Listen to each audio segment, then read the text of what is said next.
Offers کوئی تو ہوتی ہیں، آفر ان کی ہوتی ہیں، لیکن وہ کہتی ہیں نا کہ آپ جمعیت چھوڑو، پارٹی توڑو، تو یہ بہت بڑا گناہ ہے۔ یہ بہت بڑی بات آپ کر رہے ہیں کہ آپ کو یہ آفر ہوئی ہے کہ پارٹی توڑیں؟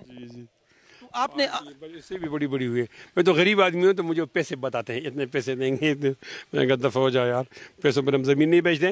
میں مولانا فضل الرحمان سے میں نے اسے کہا کہ میں پاکستان کے وزیر اعظم نہیں بننا چاہتا، اس کے مقابلے مولانا فضل الرحمان کی جمعیت علماء اسلام کے ایک یونین کونسل کا جنرل سیکرٹری بننا چاہتا ہوں۔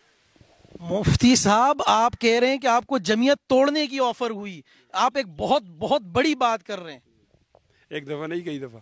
اور پھر بھی آپ نے کوئی آفر قبول نہیں کی۔ اور میں دیکھو اس ذہن کا آدمی ہوں نا جو شاملی کے میدان سے چلا آ رہا ہے، اسٹیبلشمنٹ کا مخالف تھا، وہ ہندو اور مسلم کی بات نہیں کرتا تھا، وہ کہ اسٹیبلشمنٹ ٹکراؤ ہم ٹکرائے، وہ ہماری وہ ذہنیت ہے۔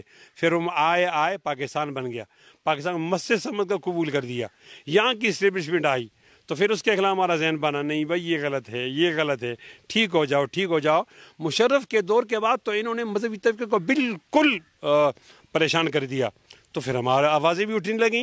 اب بھی ہم سے کہتے ہیں کہ مشرف سے پچھلی پوزیشن پہ لے جاؤ، ہمارا جھگڑا تقریباً ختم ہو جائے گا۔ تو چونکہ میں اس ذہن کا آدمی، تو کوئی آدمی مجھے مار تو سکتا ہے، لیکن لالچ اور خوف کے ذریعے مجھے اپنے مشن سے، اپنی قیادت سے اور پارٹی سے الگ نہیں کر سکتا۔ مفتی